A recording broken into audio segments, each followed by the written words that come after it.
हाय, good morning. स्वागत आहे तुमचं माझ्या आजच्या ब्लॉगमध्ये. कशा आहात सर्व? तर आता बघा, वाजले सकाळचे 8. आता डोकं विचारायला लागले, जायचे कामावर, टाईम व्हायला. म्हणलं जायच्या आधी चला एक व्हिडिओ बनव, कारण एक चॅनल तर आपलं फेल गेलं आहे. मी असा विचार केला आहे की जिद्दीनंच चालणार आणि जिद्दीनंच माझं चॅनल त्याच्यापेक्षा पुढं नेण्याचा मी प्रयत्न करणार. आणि त्यात मला तुमच्या सर्वांच्या सपोर्टची गरज आहे.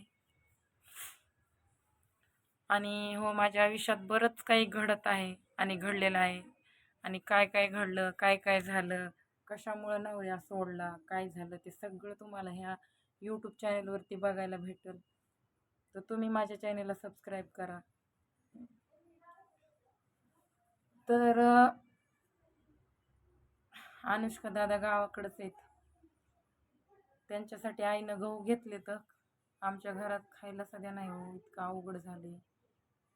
अवघड का झालं? सगळं व्यवस्थित आहे वडिलांचं, पण दुष्काळ दुष्काळामुळं आज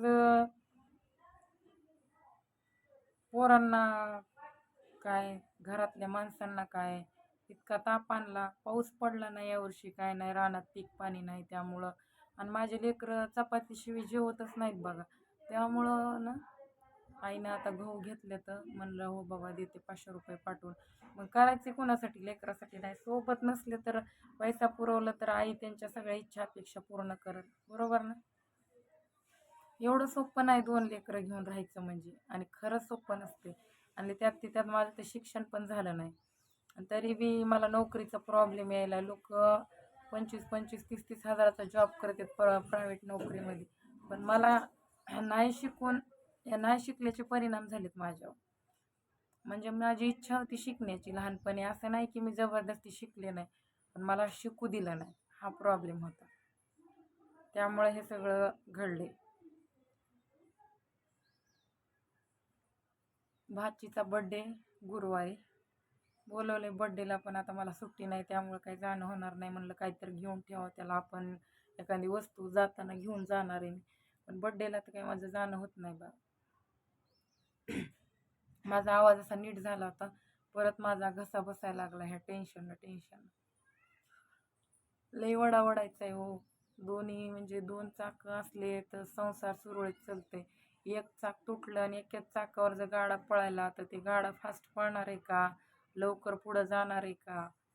नाही जाऊ शकत. तसं माझं काम झालं. आणि मला एखाद्या ठिकाणी काम करायले, मला तिथे त्रास व्हायला आहे, मला बोलणे बसायलेत, मला टॉर्चर व्हायले, मला तरी तो जॉब करावंच लागायला, लई सहन करावं लागायले मला.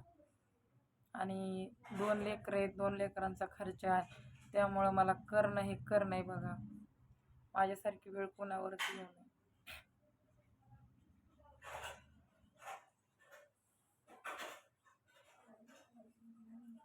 सगळं माझ्या नवऱ्यानं केलं हो, त्याला देव कधीच माफ करणार नाही.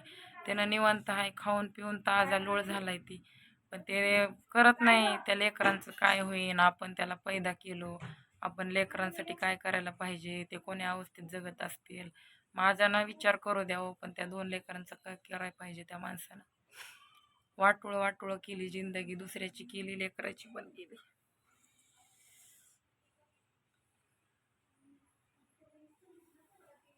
देव कधी माफ करणार नाही त्याला, पण कधीच. माझं आयुष्य एक जिवंत मड झाले.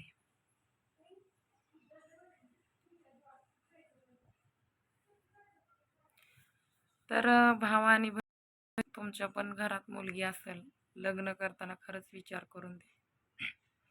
आणि आता पहिल्यासारखं राहिलं नाही. मी तसाच विचार केला, लेकरं बाळ झाल्यावर चांगलं होईल. पण आता लेकरं बाळ झालेस तर जास्तच केलं मला, आता कायमचं सोडून दिलं. त्यामुळं तुम्ही पण लग्न करताना विचार करून द्या. आणि हाच विषय राहणार माझा, हाच विषय यूट्यूबवर मांडला जाईल. कारण हे लई बेकार आहे एकटं जीवन जगणं. त्या स्त्रीला कोणाचा तरी आधार पाहिजे, तेव्हा स्त्री कुठंतरी सक्सेस आहे. तर एकटी बाई जगणं म्हणजे नरक आहे, नरक फक्त.